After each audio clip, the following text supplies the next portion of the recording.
Today's weather update is brought to you by you. Big thanks for everybody on Patreon who continues to support this channel. If you want to help out, the link is down below. Now let's get into today's update. A lot to talk about today in the tropics across the Western Pacific, so let's get into it. From Koinu, also known as Jenny in the Philippines, passing near Hong Kong, still maintaining this strong typhoon strength. We have another area, high chance of development just towards the west of Guam. This could impact the Philippines as we go ahead in through early next week, and then another area back behind that, which looks like it's going to be impacting Guam before turning off towards the north. So 3 separate storm systems.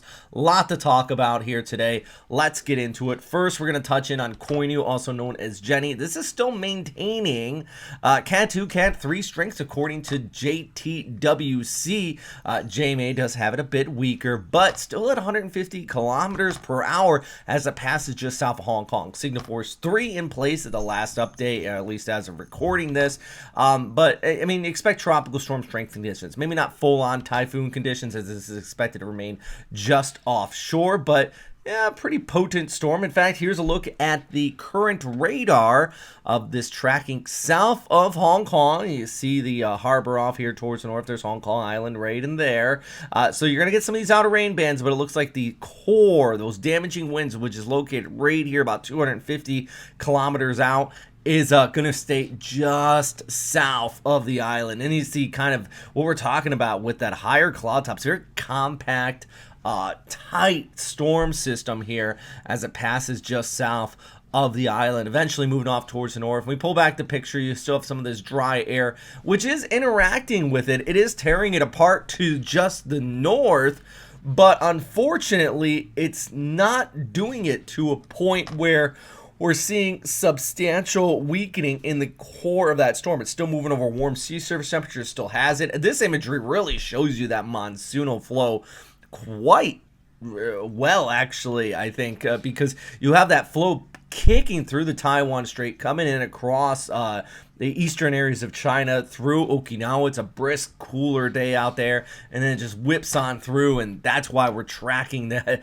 still some of that weakening in the north, and probably the saving grace for Hong Kong, since you're going to miss out on the core of this storm as it stays just offshore.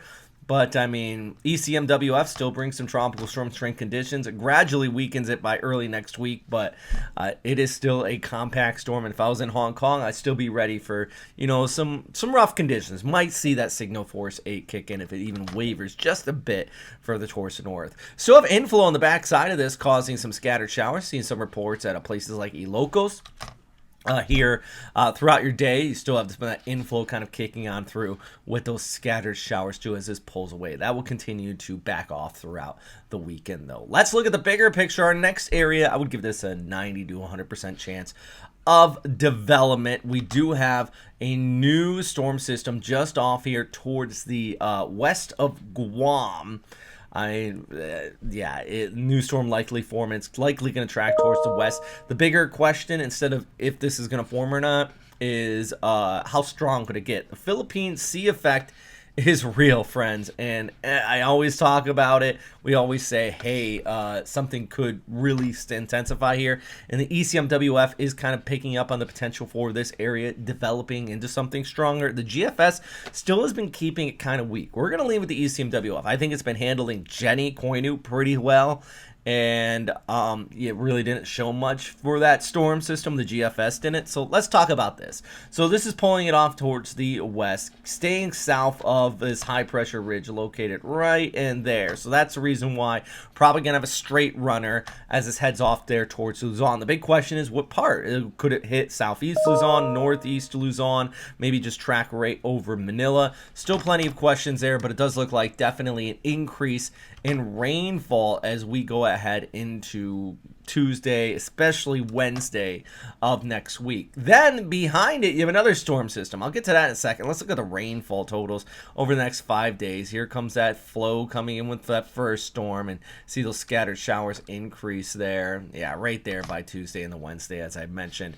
Now, Guam, you're going to be looking at another storm system. This could be our next named one. Look at this. By Monday, Tuesday, and the Wednesday, increasing winds and rains. Temperatures do cool off just a bit too, just thanks to that increase increase in cloud cover, expect scattered showers. But what's really telling is the ECMWF model.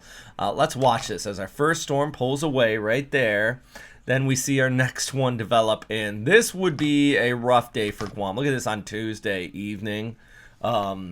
Oof. I mean, that basically puts the eye of this storm right over top of you by Tuesday. GFS is different, guys. All right. This is one model guidance. We don't have an official forecast. Still looking at development out here. I just want to show you this because if I would be remiss not to, indicate to you the potential for Tuesday being a very rough day. So yeah, I mean, at the very least, you could see tropical storm, but hey, these storms have been surprising us lately, especially with the intensity forecast. So I think if I was in Guam too, be getting ready for this. Just stock up on a few things. You don't have to go crazy, but just smart, proper preparations. Boy, a lot to talk about today, from Koinu to our next storm in the Philippine Sea to one possibly in Guam. So much going on out there today. I'm going to keep you guys posted as much as possible. Maybe I'll have another update later on tonight. Probably not tonight. I work a weird shift tonight. I actually have to work until midnight, and then I have to be back at work at 5 a.m. the next day. Ugh. But maybe I'll give you guys some Facebook post updates. So be sure to check out Robert Speta Weather on Facebook, actually. That's where I post a lot of these updates when I'm not posting them on YouTube. If you're watching this already on Facebook, then you know. Cool, right? Also, check out our Patreon. Link is down below. You just saw some of the Patreon members there as well. But boy, so much going on here across the Western Pacific today. I hope everyone is staying safe, being smart, and as always, thanks for watching.